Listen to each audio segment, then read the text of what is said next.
সবং বিধানসভার প্রত্যেকটা ভোটারকে হাত জোর করে মাথা দিয়ে ধন্যবাদ জানাতে চাই। কারণ যেভাবে আপনারা পাশে ছিলেন, যারা আমাকে ভোট দিয়েছেন এবং যারা আমাকে ভোট দেননি তাদেরকেও ধন্যবাদ। কারণ আমার বিশ্বাসকে তাদের প্রার্থনা, তাদের দোয়া, তাদের আশীর্বাদের মধ্যে আমার নামটা ছিল। তারাও চাইছিল যে দেব যেন যেতে ঘাটা লোকসভা কেন্দ্র থেকে। তো ঘাটা লোকসভা কেন্দ্রের সবংয়ের বিধানসভার প্রত্যেকটা মানুষকে আমার মাথা নিচু করে ধন্যবাদ পাশে থাকার জন্য এবং আমাকে বিপুল ভোটে জয়ী করার জন্য। ধন্যবাদ যেন মানুষটাকে যেইভাবে দায়িত্ব নিয়ে সামনে থেকে আমার পাশে ছিলেন। আসো, তুমি আমার হিরো, আসলে নায়ক মানুষদের অনেক ধন্যবাদ। প্রথম দিন থেকে আমার পাশে ছিলেন এবং এই নির্বাচনে মানে 2024 লোকসভা নির্বাচনে যেভাবে মানুষরা আমাকে গাইড করেছে, পাশে থেকেছে এবং ইত্যাদি এবং আবুদা এবং আমাদের দলের প্রত্যেকটা নেতা, অঞ্চল সভাপতি থেকে আরম্ভ করে বুথ সভাপতি থেকে আরম্ভ করে পঞ্চায়েত থেকে আরম্ভ করে সমস্ত মানুষকে অসংখ্য ধন্যবাদ। এই লড়াইটা সহজ ছিল না, এই নির্বাচনটা সহজ ছিল না। দুজনের জন্য এই নির্বাচনটা সহজ হল।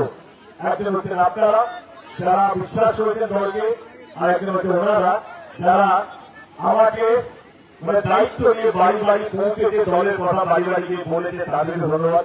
সবাইকে হাত হাতে ধন্যবাদ পাশে থাকার জন্য।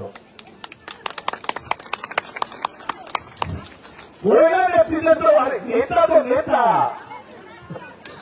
তার মধ্যে সব একসাথে। নমস্কার, ধন্যবাদ পাশে থাকার জন্য।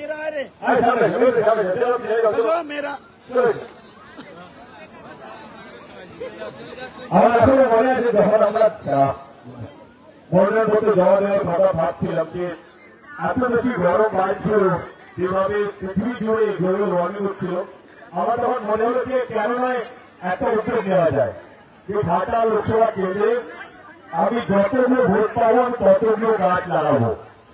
এবং আমার কোথাও যেন মনে হয় এটা ভারতবর্ষে প্রথমবার এরকম একটা উদ্যোগ নিতে চলেছে, যেটা এখন এক সপ্তাহ হয়নি।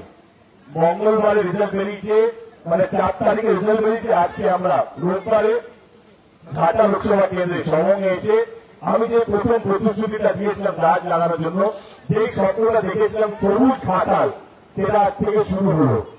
আমি ধন্যবাদ জানাবো মানুষরা আবুদাকে দুজনকে যে এই উদ্যোগে আমার মানে সঙ্গে থাকার জন্য। এবং যেটা মানুষরা বললো যে আমরা 33,000 গাছ লাগানোর প্ল্যান করছি সবংয়ে। আমরা চেষ্টা করবো আমরা ল্যান্ড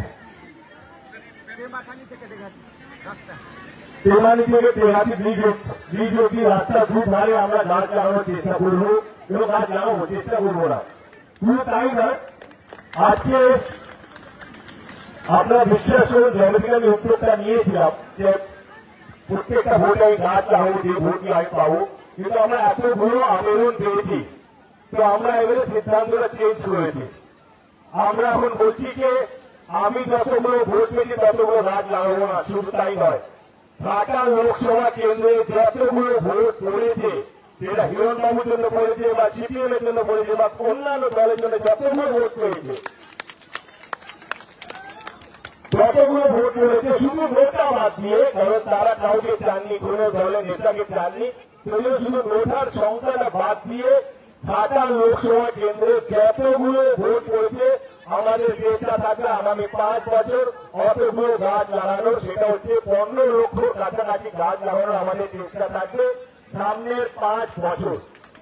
এই উদ্যোগে আমার সবাইকে সঙ্গে লাগবে, পাশে লাগবে এবং এই উদ্যোগটা যেন সফল হয়।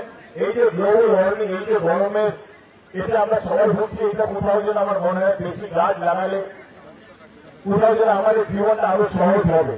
এই উদ্যোগে আপনাকে পাশে চাই, আমরা আপনাদেরকে আমার পাশে চাই এবং সঙ্গে চাই। আছেন তো? অসংখ্য ধন্যবাদ। অনেক লোক কর্মসূচি আছে, আপনারা অনেকক্ষণ ধরে আছেন, দাঁড়িয়ে আছেন আশীর্বাদ করার জন্য। ভালো থাকবেন এবং আমার ধন্যবাদ একবার আপনাদের সকলকে আমাকে জেতানোর জন্য এবং দলের প্রতি আপনাদের বিশ্বাসের জন্য। ধন্যবাদ, অসংখ্য অসংখ্য ধন্যবাদ।